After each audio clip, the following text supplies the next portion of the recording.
Hi everyone, I hope you're well. I've added this recording to this PowerPoint to hopefully help you understand the content a little bit better, just to have that explanation over top of it.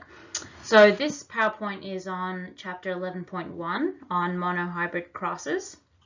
We're going to start off with just a bit of a revision of chapter 10.4 first, just to gather understanding of that content first. Please follow through. Feel free to pause if you need to take a minute to go over what's on the slide, and you can also go back and forth as you need to. So here we have just a bit of a recap of chapter 10.4. We have key terms, so a gene as a sequence of nucleotides in DNA or RNA that codes for a protein. Remembering that proteins have various roles and functions within the body, including specific characteristics. An allele is an alternative form of an expression of a gene. So you might have 2 alleles for a particular gene. Some genes even might have 3 different alleles. And remembering that we inherit an allele from each parent for a particular gene. And this will give us our genotype. So genotype is this set of alleles in the DNA of an organism. And the phenotype is, remember, physical for phenotype, the observable characteristics of an organism that is subject to their DNA and environment. So what that means is the phenotype can be influenced by the particular environment and also how the DNA is expressed. So looking at epigenetics and the different factors, which we'll go through. So homozygous is the individual's genotype containing one type of allele. So remembering they have 2 of the same allele. So you could have a homozygous dominant genotype, which would be, perhaps a capital R, capital R. You could also have a homozygous recessive genotype, which would be, lowercase r, lowercase r. So homozygous just means you have 2 of the same.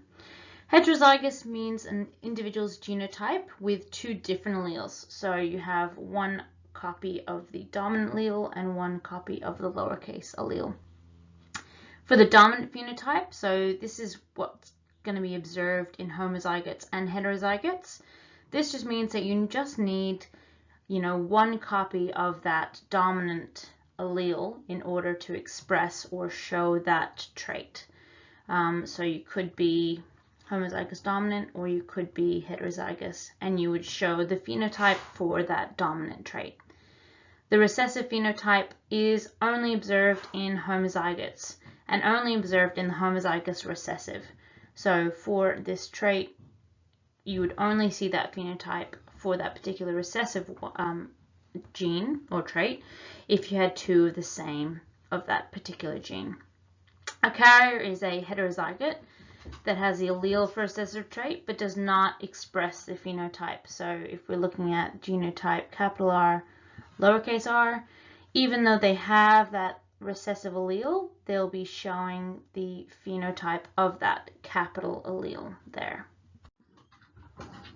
Okay, here we look back over the environmental influences on phenotype. So really important examples that we went over and you should be familiar with are the PKU disorder. So homozygous individuals for this trait need to be given a special diet. So, diet with limited phenylalanine content. And by reducing that intake, it actually prevents them from showing that particular phenotype. So that's just an example of how diet can influence the phenotype for a particular individual if they have, the corresponding genes for that trait. We also saw Himalayan rabbit for a color example. So all are homozygous for a trait that codes for a particular protein, which is called tyrranase. Now, tyrranase is, it forms melanin, which causes the formation of black fur. So at low temperatures, this tyrranase is activated, and so melanin is formed, and then therefore black fur is formed. But if that temperature rises above a particular, level, that tyrannase is inactivated. So the tyrannase is inactivated, so no melanin is formed, so then there's no black fur formed. So that is an example of how temperature can affect the phenotype. The last example is hydrangeas flowers. So in very acidic soil, so 5.5 pH or less, the flowers will appear blue. If the soil is weakly acidic or basic, so that's 7.5, 8 and higher, the flowers will actually be pink. So that's an example of how acidity or pH level can affect the phenotype observed as well. Okay, we've also went through monogenetic and polygenetic inheritance and the different type of distributions and graphs you would see for each of these types of traits. So for monogenetic inheritance, you have traits that are controlled by one gene. So if we look at, blood group, you can see the graph on the right for blood group. We know that you've got 3 different alleles for this particular trait. On the graph you see the different phenotypes. So we have blood group A, blood group B, we've got AB, and we've got O. Now they're very distinct traits. They're only controlled by one gene, and so we see discontinuous variation. So if I am blood group A, there's no possibility of me, being blood group B. I either have that particular trait or I don't. So and polygenetic, we looked at more than one gene. So just remembering that monogenic, one, mono, that prefix is, referring to one. Polygenetic, poly refers to many. So polygenetic inheritance is more than one gene is contributing to the phenotype. So in the graph, we can see in height categories measured in centimeters. Now we've got quite a, large variation in terms of the different categories. It's continuous because obviously height, the measurement of height is very continuous. So the phenotypes can be blended from, one to another. And we see, a bell curve in these types of polygenetic inheritance traits. You'll also see, so we call this continuous variation. So you can see that less than 30, you have very few individuals. More than 174 centimeters, you have very few individuals. But then towards the middle, 150 to 154 centimeters, you see, a high proportion of individuals in that category. Next, we look at epigenetics. Now, epigenetics is a more challenging kind of concept in this topic. So I recommend doing a bit of extra research, watching some YouTube videos, going back through some examples on epigenetics if you are still not very clear on the concept. Epigenetics means on top of genetics. So we have the genotype, but the epigenetics is what's happening to that, the expression of those genes that actually affects, how that's expressed in cells and in the individual. So all of the cells within an individual have the same DNA, but obviously different genes are expressed in cells of different parts of the body. So my, intestinal cell is going to act as an intestinal cell. It's not going to start acting as a skin cell. It needs to be functioning in that part of my body in that particular way. So different genes appropriate to that function will be turned on, and genes that are, not necessary, not needed for that function will be turned off. Epigenetics refers to all changes to genes apart from changes to their base sequences that bring about phenotypic changes. So epigenetics is the DNA sequence is the same. There's no change to the actual sequence of nucleotides. It's actually how that DNA is expressed. Epigenetic factors may underlie some of the differences seen in the phenotypes of identical twins. So if we think of identical twins have the same DNA, but you might see some unique differences between each of the twins, and these are results of potentially epigenetic factors. Here we look at epigenetic factors and, kind of the underlying reason of what's causing those genes to be switched on or off. So epigenetic factors can change how DNA in cells is expressed. So we have, the diagram on the right is a good way, and I'll just be referring to that through the next couple points. So histones deacetylation. So what that means is, the histone proteins, we remember, are the proteins that the DNA is, coiled around to help it to condense more easily into, specific structures. So deacetylation just means that an acetyl group is removed from one of those proteins, and that just means that, the histone proteins are coiled really tightly. The DNA is blocked for transcription factors. What that means is that the DNA can't be read easily.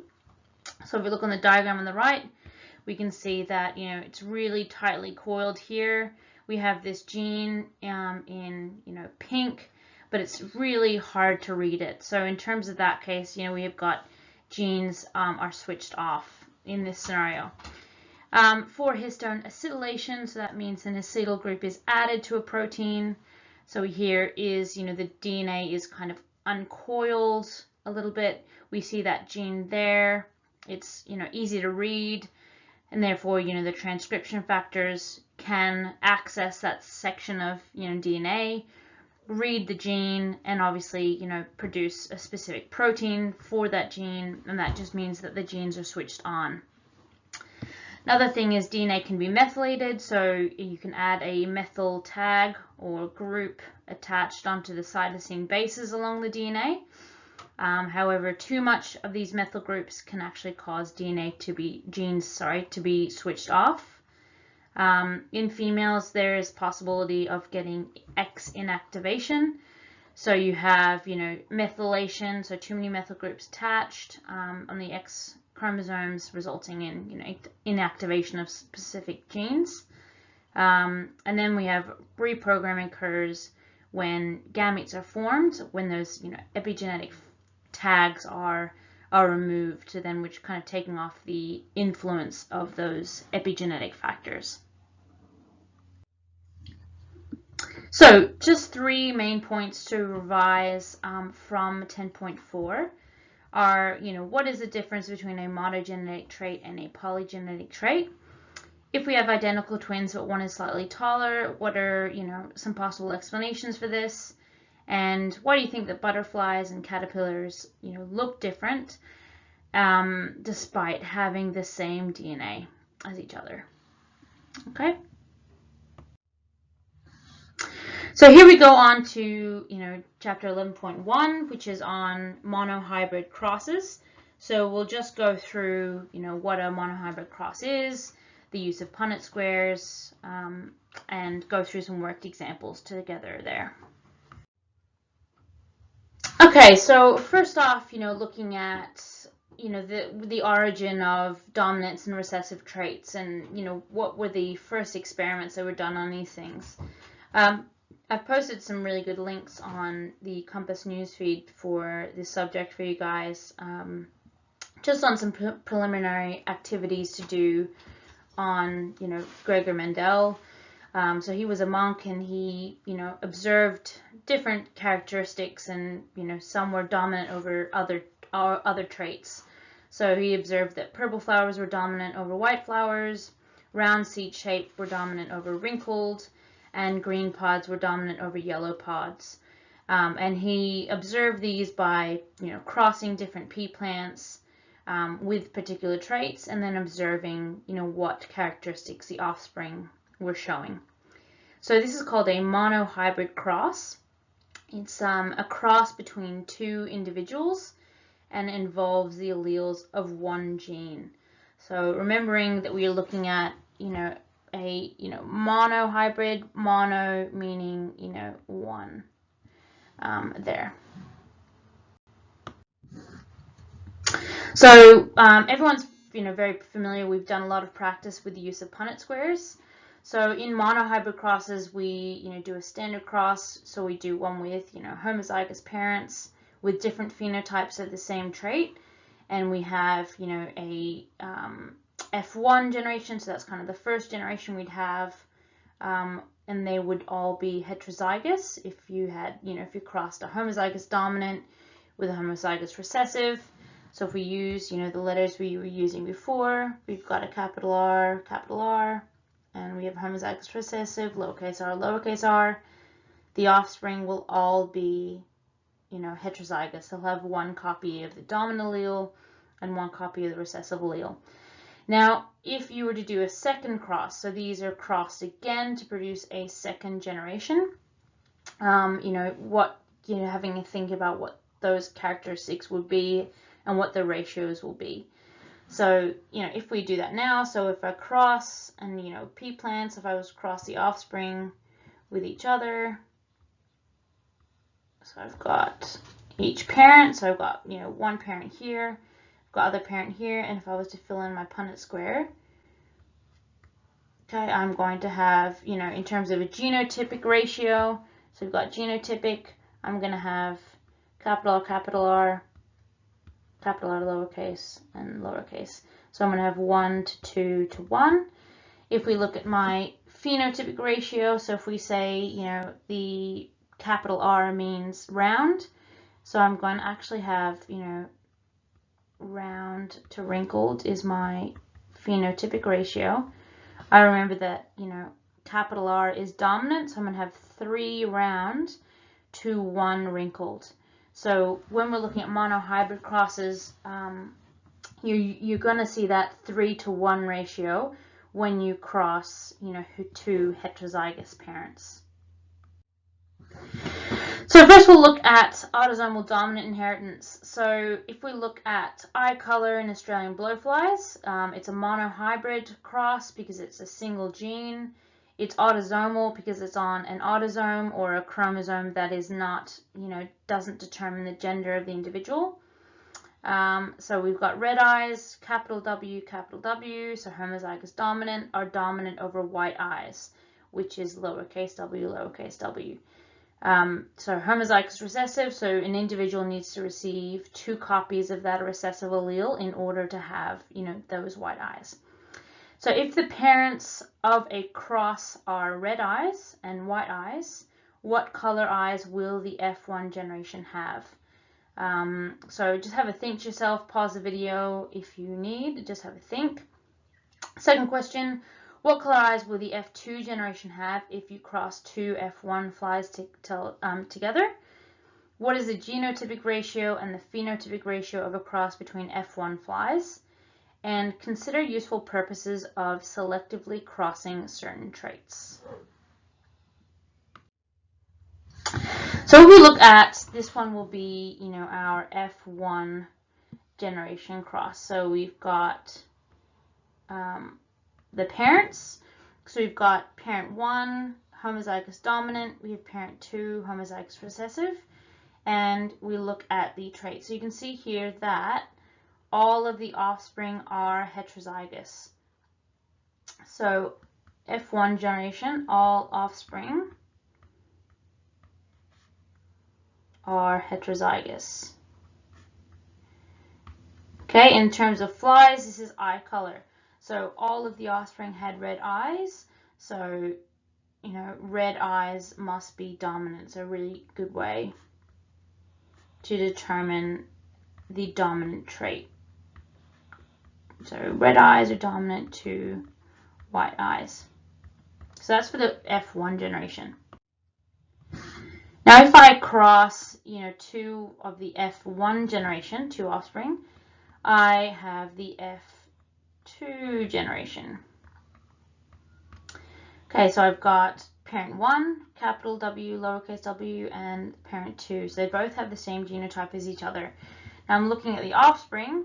Just as I did before, I look at my genotypic ratio. So I have, homozygous dominant, heterozygous, and homozygous recessive. So I've got 1 to 2 to 1. Now my phenotypic ratio are red eyes to white eyes. So the possibility or expected ratio is 3 to 1. Okay, red eyes, I'm going to have red red eyes, red eyes. And then, you know, the last one, I'm going to have white eyes for that one. Now, this is the expected ratio. I'm not always going to observe this in my offspring. Obviously, a use of selectively choosing characteristics would be, you know, for potentially in horticulture. So where you're producing plants of a particular type with particular characteristics that people, you know, are desirable and would be, you know, preferable for people to purchase. Next, we look at test crosses. So remembering that an organism that shows a dominant phenotype can have two possible genotypes. So they might be homozygous dominant or they might be heterozygous. They only need one copy of that dominant allele in order to show that phenotype.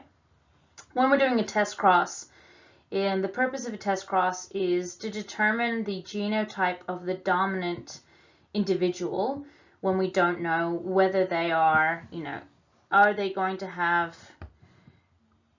you know, dominant, homozygous dominant, or are they going to be heterozygous? I don't know. So the way that it's written is you were to write the dominant allele, because you know they have at least one, with a dash next to it to show that the second allele is unknown. So test cross is conducted to identify the second allele, and this is done by crossing the unknown with a homozygous recessive individual. So how does this help find the genotype of the unknown? Think about the possible results of the cross. So think about what would you expect to see if you crossed, if the parent was homozygous dominant. What would you expect to see in the offspring? What would you expect to see if the parent was heterozygous? What would you expect to see in the offspring? So let's look at an example for test crosses. And I put the page number there for your textbook if you want to go back and reread. The example is coat color in guinea pigs that we'll use. So the coat color of guinea pigs is determined by one gene. Black fur is the dominant phenotype. White fur is the recessive phenotype. So test cross is performed using a guinea pig with black fur and a guinea pig with white fur. What are the possible outcomes if the guinea pig is homozygous dominant? What are the possible outcomes if the black guinea pig is heterozygous? So if we set some alleles, so we've got capital B is black. We'll say lowercase b is white. Okay. So just kind of set that aside for us to look at. Now there's two possible options that be. So the first one would be is the parent is homozygous dominant. So we've got homozygous dominant, crossing it with a white guinea pig, which would be two lowercase or recessive alleles. If I do that cross, so I do this one and this one, what will I expect to see? So again, you'd expect to see, you know, all offspring will be heterozygous. So in this example, you would see 100% of the offspring would have black fur. The other possibility would be if the parent, the black guinea pig, was heterozygous. So I've got heterozygous versus the white guinea pig, which is homozygous recessive. I draw out my Punnett square, so I've got those ones. Okay, so I've got that one, that one. So in this cross, I would expect to see 50% with black fur and 50% with white fur. Again, you're not always going to see the expected ratio in the offspring. However, if you did the cross and you had even one guinea pig with white fur, you would know that the parent would have had to be heterozygous. Okay, here we have the example of autosomal codominance inheritance. So a codominant phenotype is where an individual has two different alleles for the same gene and both are expressed.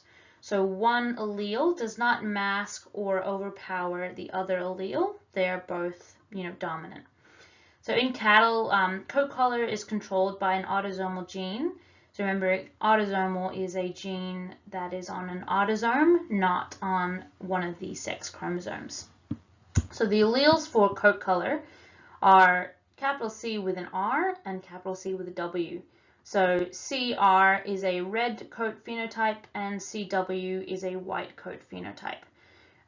When both alleles are present, so if you think of a heterozygote, their result will be a roan coat color. So we've got a roan coat color, so that will be, the capital C with an R and then a W. We've got red cattle. They would have to be, two of the same alleles, and we have the white. So consider the cross of two heterozygous roan cattle. Will the outcome be the typical 3-to-1 ratio? So have a go on your own and then go to the next slide where I'll go through it. So let's consider the example of crossing two heterozygous roan cattle and whether we will see the expected or the usual 3-to-1 ratio as we would see in a dominance relationship. So if we look at two roan cattle, the genotypes will be, each one will be, an R and W. If I draw up my Punnett square here, I put one allele in each one,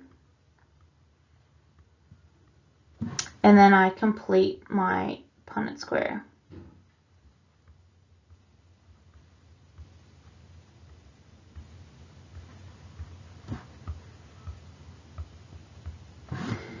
Okay, so if we look at these ones, I'm going to have this, expected cattle is going to have red coat. This is going to have an expected white coat, and these will be roan. So if I look at my, genotypic ratio, I'm going to have that one, going to have that one, and I'm going to have that one in the ratio 1-2-1. Now with codominance, there's actually 3 phenotypes. I could have a red coat. Okay, they could have a roan coat or a white coat. So this is a 1 red, 2 roan, and 1 white. So in terms of, the typical 3-to-1 ratio, you're actually not going to see this in a codominance relationship. You'll see a 1-to-2-to-1 ratio for both the genotypic ratio and the phenotypic ratio. Now another really important example of codominance relationship is ABO blood type. So for ABO blood type you also have, it's a bit unique in that you have 3 different alleles. You could have the, capital I with an A, capital I with a B, or you could have a lowercase I. So capital I, A, and B, they are both dominant to I. Okay, so they are dominant to the lowercase I. However, they have a codominant relationship to each other. So if they are both present, then you will have both phenotypes expressed, and we can see that in the diagram on the left. So for blood type A, we have the genotype over here. We've got the genotype is A. Now I could have this genotype, so homozygous dominant, I've got both alleles, or I could have the capital A with the lowercase I. Both will give me the phenotype A, blood type, and what that means is that my red blood cells have that particular marker on them. If I'm blood group B, so I've got B here, I've got 2 possible different genotypes for that one, which would result on the B phenotype, B blood, and that's a different kind of marker on my red blood cells. For AB, this is the codominant. So I'm just gonna write here codominant. So this particular phenotype, you've got one of each of those dominant alleles. They are both expressed on the red blood cell, meaning that person is going to have both of those markers. The last one is, it's homozygous recessive in this relationship. We've got O blood type. They've got 2 copies of the recessive allele, which means they have no markers on their red blood cell. Okay, so this, shows dominance. It also shows codominance in this relationship. So consider a cross between a person with type AB blood and a person with type O blood. So just, if you can, just pause it on a spare piece of paper, see if you can do this cross in a Punnett square. So let's look at that example. So I've got blood type AB. So blood type AB is going to have the genotype of that. Blood type O is going to have the genotype of, lowercase I, lowercase I. So if I draw out my Punnett square, I'll have this one here, and I'll have these 2 alleles here. I'm going to complete my Punnett square.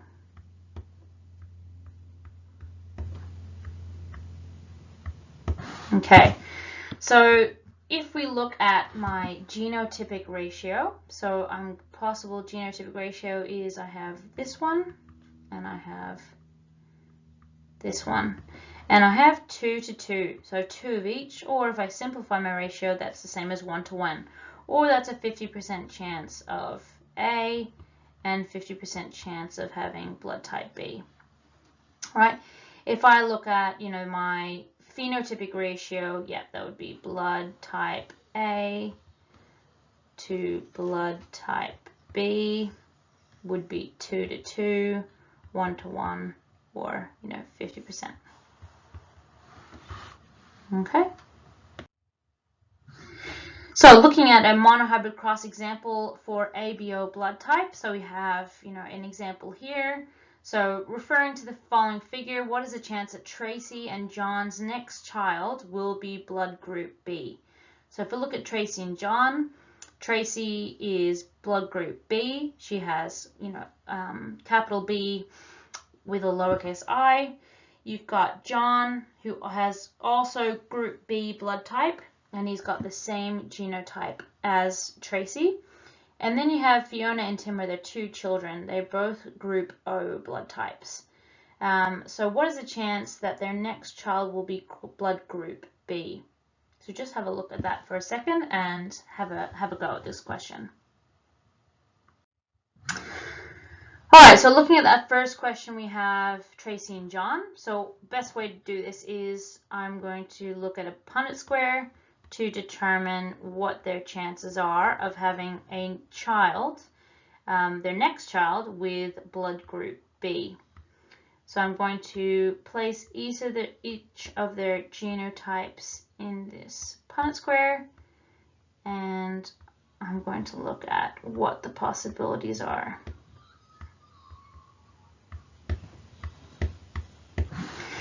Okay, so looking at this one, I've got, if I use this one, okay, I've got this option, so that's also going to be, I've got, 2 of that B allele. That's going to be blood type B. I've got a B allele and a recessive allele, blood type B. This one I've got the same, blood type B. And then this one I've got 2 of the recessive allele, that's blood type O. So if we think of, the chances, I've actually got a 75% chance of having, the next child of having blood group B. And therefore only 25% chance of having a child with blood group O. So what is the phenotype ratio and genotype ratio for this cross? So if looking at what it was, I had, this possible genotype, I had this possible genotype, and I had this possible genotype. So I only had 1 with this one, I had 2 with this one, and I had 1 of this one. So this would be my genotype ratio. My phenotype ratio would be blood group B compared to blood group O. I had 3 for blood group B and 1 for blood group O. Or I could say 75% chance for blood group B and 25% chance for blood group O. Okay, here we look at sex-linked inheritance. So in sex-linked inheritance, the genes are that other than the ones that determine the gender are on sex chromosomes, and the phenotypes inherited through these genes show sex-linked inheritance patterns, and we'll go through those just a little bit later on. So remembering in humans that the female has a genotype of having 2 X chromosomes, so XX. She passes 1 X chromosome to the offspring, remembering that the male always receives his X chromosome from his mother. The male, XY, has an equal chance of passing either their X chromosome or their Y chromosome. And a male always passes his Y chromosome down to his son. A reciprocal cross is performed to determine whether a trait is sex-linked, and we'll go through that next. So we'll look at the example of reciprocal crosses using flies here. So reciprocal cross is used to determine whether a trait is sex-linked or not. So is it sex-linked or is it autosomal? Is the gene on a sex chromosome or is it on an autosome? So look at the example of flies. Now in this case, we've got, we'll use the P's, we've got lowercase p and uppercase p. So we know that the trait is recessive, okay, but we don't know whether it's, sex-linked or not. So for this specific trait, this recessive trait, if you have 2 copies of the recessive allele, this fly, it actually becomes paralyzed when heated to a temperature of 29 degrees, if they have that trait. So if it was autosomal, those would be the alleles. If it was sex-linked, I'd have, X chromosome with an uppercase P would be normal. And then for the recessive allele, just a little flick for that one to show it's lowercase. This would be the paralysis. So determine whether this trait is sex-linked, you'd have to do 2 different crosses. So you would cross a female with the trait. So we've got a paralytic female here. Okay, this is, the proposed genotype there. So paralytic female with a male without the trait. So this male, would be, if sex-linked, would have that genotype. Now looking at the crosses, so this is just a Punnett square. We have the resulting here. So here you'd have 50% normal, 50% paralysis. Okay, crossing those 2. Now, if the second cross you would need to do is you cross a male with the trait of interest. So I've got paralytic male with the trait of interest. He's got the lowercase recessive allele with the female, which does not have the trait. And you'd cross them and you'd look at the genotypes. Now, looking at the genotypes, 100% of the offspring are normal. So if you see a difference between the ratios of male and female between them, so in this case I've got normal females, but I've got paralysis in males. In this one, it's 100% normal for all of them. So because there's a difference in the ratios for male and female, that tells me that this must be X-linked. So first we'll look at X-linked dominant inheritance. So X-linked dominant inheritance is obviously on the X chromosome, the trait is dominant. So, let's say uppercase B. So if you have that particular allele, the dominant allele on the X chromosome, you will have that particular trait. So a female with the trait in X-linked dominance may pass it down to both her daughters and her sons. Every affected person with the trait will have at least one parent with the trait. If the parent disappears from a branch of the pedigree, so pedigree is, the family tree. If this particular trait disappears, it does not reappear, so it cannot skip a generation. In a large sample, so if you have a large population, females will be more commonly affected than males will. So will a male with male with the trait, will they pass it on to all of his children? Have a think. So here we have a pedigree or a family tree showing this particular inheritance pattern. So X-linked dominance. So anytime you see a square is a male. So if we see this one, we have a male. Any circle is a female. In this particular pedigree, if they are colored in, so if I see, they're using a bit of colored in, that means that person has the trait. So this is a female with the trait. Okay, so colored in on a pedigree means they have the trait. If they're not colored in, that means they don't have the trait. Squares are males, circles are females. If they have a branch attaching them, just like this one here, okay, that means that they're married. So this couple is married and they have 4 kids. They have, 2 sons and they have 2 daughters. Okay, this son has married this female and then they've had this many children. So you can just see obviously where this person is unattached to anyone else. That means obviously they're from a different branch or different family line. Okay, so looking back at these ones, so here I have in next to A, I've got an affected female and she's married to and has kids with an unaffected male. Now of their children, they have 2 affected children and 2 unaffected children. They have an affected son and an affected daughter, and they have 2 unaffected children. Now this affected son has children with an unaffected female, and they have 6 children, 4 daughters and 2 sons. All the daughters are affected. Okay, one of these affected daughters has children with an unaffected male.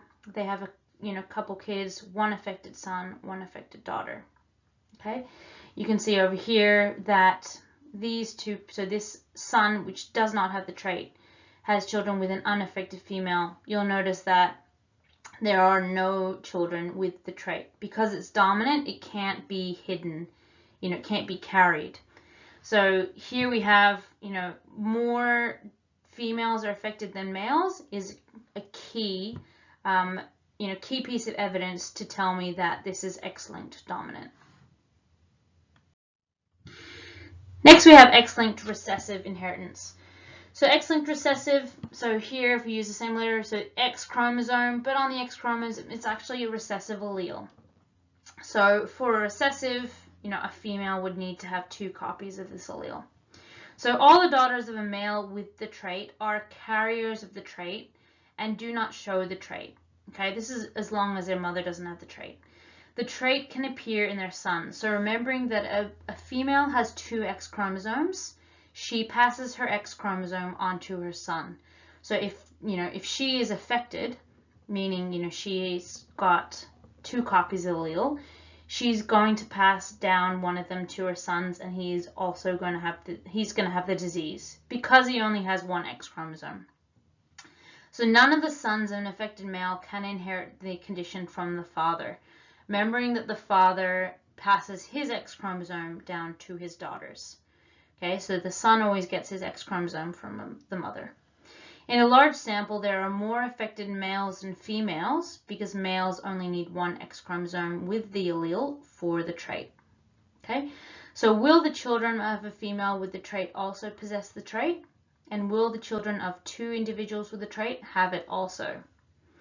So let's think of the first question. Will the children of a female with the trait also possess the trait? So if the female, if it's an X-linked recessive, the female with the trait, if we use this same one, is going to have this this genotype. Now her sons will have the trait because she passes this on to her sons. So they will have the trait. However, the females, the daughters that she has, it really depends on what the father's characteristics are. Because if she passes it down to her daughters, they could have a different allele for the first one. So, this one is the father's allele. I'm not sure what he might have. So there's not always, it's not definite for the females. Will the children of two individuals with the trait have it also? So if we think X-linked recessive, so let's think the female is going to have that one, and the father is going to have that genotype. So the only possibility of the, allele being passed down is the X chromosome with the lowercase b. So all the children will have that allele. So for the second one, yes, if the children of two individuals, so if the two individuals have the trait for X-linked recessive, all the children will have it as well. So this is the family tree or pedigree for the royal family and for the condition of hemophilia. So hemophilia is a condition where the blood doesn't clot properly. So looking at hemophilia, we can, it's a X-linked recessive condition. We can give it, a couple alleles. So if we have X chromosome with a capital allele or a dominant allele, this is normal. So this person is able, the blood can clot normally. If I have this allele, so an X chromosome with a recessive allele, this is hemophilia. So remembering that, females are XX for females and males are XY. So they only need one copy of that recessive allele in order to have that disease. So looking at this already, what I would do if I was to analyze it is I would to look at the comparison between how many females and how many males have the condition. Now I can see that there are, quite a few males with the condition. I can't see any females with the condition. However, I have several carriers of the condition. So here up the top, I have Victoria. Now she is a carrier, so she has one copy of that, recessive allele. So she'll be heterozygous, I guess. She's passed that down. Now one of her daughters is also a carrier, so she's received that allele. Now looking across, her son has the trait. So Leopold, would have inherited that recessive allele from Victoria. Okay, she also has another daughter over here who is a carrier. Now looking at this next generation, we have this female here who's a carrier with this male. Now they've got several children. You've got two daughters who are carriers and also one son who has, that trait as well. Okay, now here isn't clear of who she had kids with, so that's why it shows her unattached. However, she's had two sons with the condition. So that recessive allele, she's passed down to both sons. So it's clear that, it's X-linked recessive. There are more males with the condition. There are several females who are carriers. Now, obviously, there are no carrier males because they have one X chromosome. They can't be a carrier of the condition. Next, we looked at Y-linked inheritance. So as the name suggests, the specific gene is located on the Y chromosome. So therefore, only males can show the trait. An affected male with the trait will pass the allele to all his sons, and they will pass it to all their sons. So a Y-linked trait will be, traceable in, the males of a particular family tree. So you just trace back, from son to father to grandfather through a family tree. You can trace, that particular inheritance. An affected male cannot pass the trait to his daughters because it's on the Y chromosome. The daughters have two X chromosomes. so which they receive, one from mom, one from dad. No affected females can appear in the pedigree. Therefore, if you have a pedigree or family tree, you won't see any females with the trait. So if the trait skips a generation, could it appear in the next one? So if we think about that question, it is passed down from male to male across all generations. So if it was to skip a generation, so this could be potentially, maybe it's been lost due to, a particular mutation or hasn't been traced, then it can't just, it's unlikely, very unlikely to reappear in the next one. So for 11.1, really key things to revise are, what is the expected phenotypic ratio of a monohybrid cross between two heterozygous individuals? What is the expected phenotypic ratio of a monohybrid cross between a heterozygous individual and a homozygous recessive individual? What is a monohybrid test cross used for and how is it conducted? And what exception is there to the expected ratio from a cross of two heterozygotes? So here we'll look at the review questions for chapter 11.1.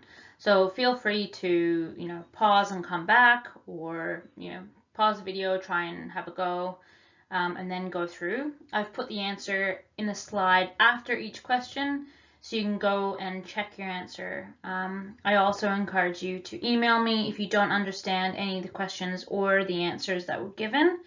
And also if you want me to give you a bit more practice questions based on a specific type of question in here. So question 1, what is meant by the term monohybrid cross? So the answer, monohybrid crosses are crosses between two individuals with different alleles at a single genetic locus. So locus is the location of a gene on a chromosome. This means that there's a single gene at this location, and you would cross it between two individuals with different alleles for this particular trait. So these crosses are performed to determine which trait is dominant. Question 2. Why might the results of a monohybrid cross differ from the expected ratio of 3:1? So select the correct answer. So is it A, mutations, B, alleles not segregating, C, chance, and D, incomplete meiosis? So what this means is if you actually did a cross of two individuals and you didn't see an exact ratio of 3:1, why might this be? So the correct answer is C, chance. So even if there is, for example, a 50-50 chance of having a boy or a girl, you're not always going to see that ratio present in the offspring. So chance is always, going to determine which alleles come together. Question 3. So freckles are an inherited trait which results in the formation of spots on fair skin. It is found on chromosome 4 and shows a dominant inheritance pattern. State the type of inheritance, so autosomal or sex-linked, and dominant or recessive.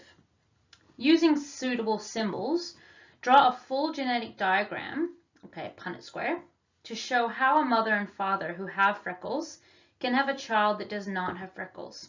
State the probability for the child not to have freckles. The answer to A was autosomal dominant inheritance. The gene for freckles was located on chromosome 4, so it's autosomal, and it showed a dominant inheritance pattern. Question B asked, would it be possible for two parents with freckles to have a child with no freckles? And yep, it would be possible. So if we look at no freckles is recessive, so that means that if a child with no freckles would have to have this genotype, so two lowercase f's. That means they would have to get one copy from their mom and 1 copy from their dad. Okay, meaning that the parents would have to be heterozygous. So here I've got the father, and here I've got the mother. So I've got each allele in here, and I look at the possibility in my Punnett square. So if both parents were heterozygous for the trait, there would be a 25% chance, or 1 in 4 chance of offspring with no freckles.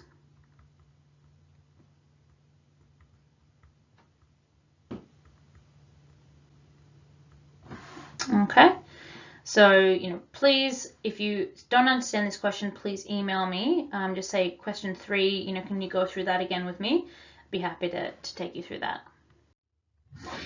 Okay, review question 4. So Robert has blood type A and Lee has blood type B. Is it possible for them to have a baby of blood type O? What is the probability of this occurring? Draw a Punnett square to explain the answer. Okay, so it is possible. I've included a Punnett square here, but I'm just going to explain that. So we have, a person with blood type A. So blood type A, remember, could be these 2 genotypes. And we have a parent with blood type B. So blood type B could be these 2. Now, blood type O is, recessive, so needs to have 2 copies of that recessive allele. So remember, just an example before, they need to receive 1 copy from the mom and 1 copy from the dad. So both my parents need to be, heterozygous in this respect. So, this parent would have that genotype, and this parent would have this genotype. Okay, so if those 2 parents had offspring, there'd be a 1 in 4 chance of having, AB type, 1 in 4 chance of having B, 1 in 4 chance of having A, and 1 in 4 chance of having O. Okay, question 5. The figure on the left shows the inheritance of hemophilia in a family. Hemophilia is a recessive X-linked inheritance. Okay, so what is the genotype of P? So show you're working using a Punnett square and appropriate symbols. So really, before you attempt this question, really have a look at the key. So remember, circles are females, squares are males. If they're colored in, they have the trait. So in this specific example, they have hemophilia if they're colored in. Reflecting back to what we discussed hemophilia before, remember the alleles. This would be normal, and this would be hemophilia. If I'm a female with hemophilia, I need to have 2 copies of that allele. If I'm a male with hemophilia, I only have 1 X chromosome, so my X chromosome needs to be that lowercase allele. So first of all, when I'm looking at my pedigree, I need to look at key characteristics. So if I look at, I would say what 1 first generation. Now often you use Roman numerals for each generation. So if I look at generation 1 up the top, I have 2 sets of couples. Okay, neither of the individuals in each couple has the trait. However, both in generation 2, they both have a child with the particular condition. If we look at these 2 individuals, if I say, if I number these, okay,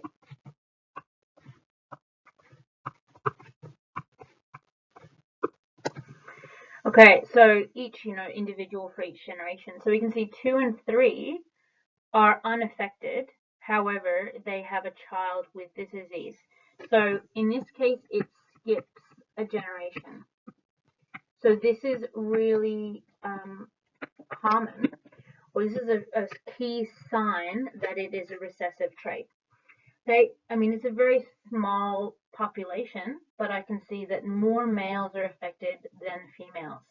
So it gives the indication that it's X-linked. So if it wasn't told to me already, I could already make some, some guesses of what type of inheritance this is. So let's work out how to determine the genotype of individual P. So I'm just going to put a little circle around that person because that's when I want to work out what their genotype is.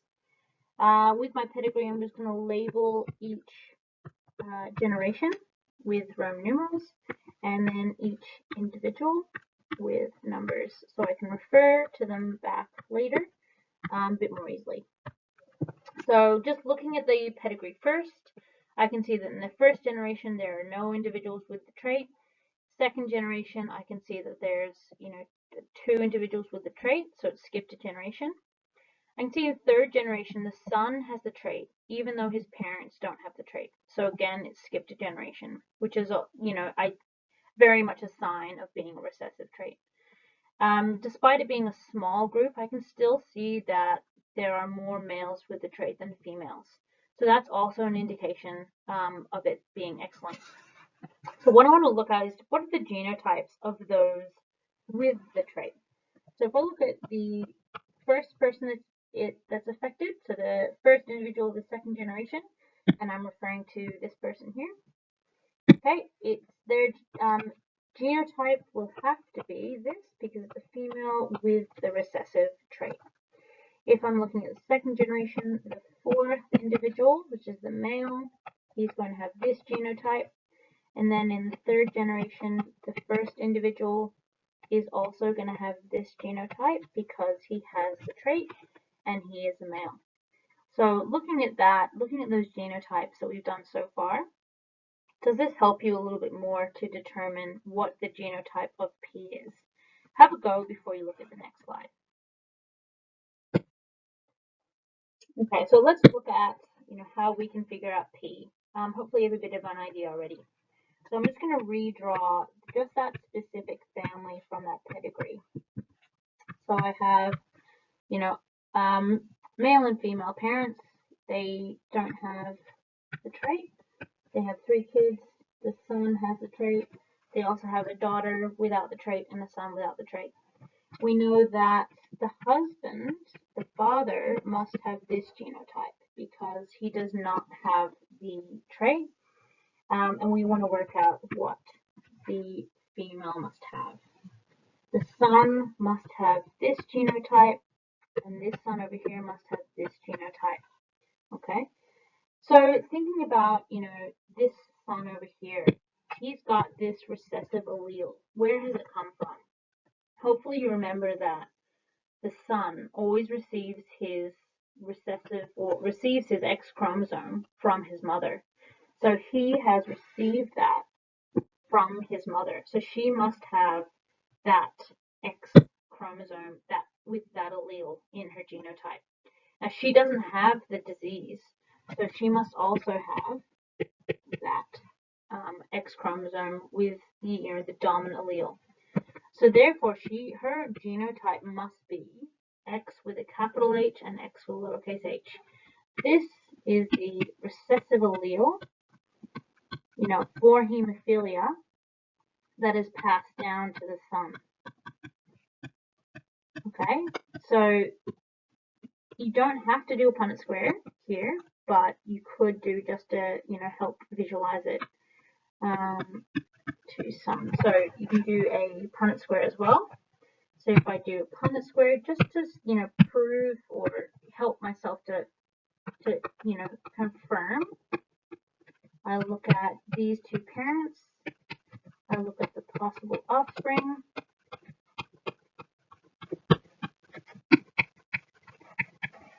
Okay, and I can see that clearly it's possible to have a son with disease. It's possible to have a son without the disease. And then, it's possible to have a daughter without the disease. So you can see that this daughter here, she's either going to be, homozygous dominant or heterozygous. And, at this stage, we can't determine that. But we can figure out that P has this genotype. So if you still have trouble with this example, please email me and I'll be happy to help. So question 6, why do sex-linked disorders affect males more than females? So the answer. So X-linked recessive traits are more commonly expressed in males because males only carry one X chromosome. Remember that they have the XY. Females can be carriers of an X-linked recessive trait without expressing the particular characteristic. So remember, because they have two X chromosomes, the second chromosome can mask the recessive trait. So just like with a dominant relationship, a heterozygous is always going to show the dominant phenotype, so they can hide that recessive allele. So there's less chance of a female carrying the same two X-linked recessive alleles. Remember, she must inherit 2 copies of that allele, so it's a lot less likely. Review question 7. Why are there fewer Y-linked disorders than X-linked disorders? So the answer to this question. So the X chromosome is much larger than the Y chromosome and has many more genes. So if you remember from a karyotype, the X chromosome is usually quite large, and then you have the Y chromosomes a lot smaller. So most of the genes on the Y chromosome, so there's going to be fewer genes, and most of those are actually, involved in determining male, gender, and also fertility. So being the smaller chromosome, there's much fewer Y-linked traits, and many of those genes on that chromosome are actually determining, the gender rather than a particular characteristic. So as a result, there's much less Y-linked traits. So hopefully you found that helpful. Be really open to any feedback. If you need any extra help, or if any of the slides didn't make sense, or if there was an error in accessing any of the slides, or you didn't understand anything, please email me on my email address, or I'm also accessible on Microsoft Teams. I have sent out a survey as well that I'd like you to complete, just for a bit of feedback on how you're finding learning from home, what you might find a bit more helpful, what resources you would find beneficial. Okay, thanks.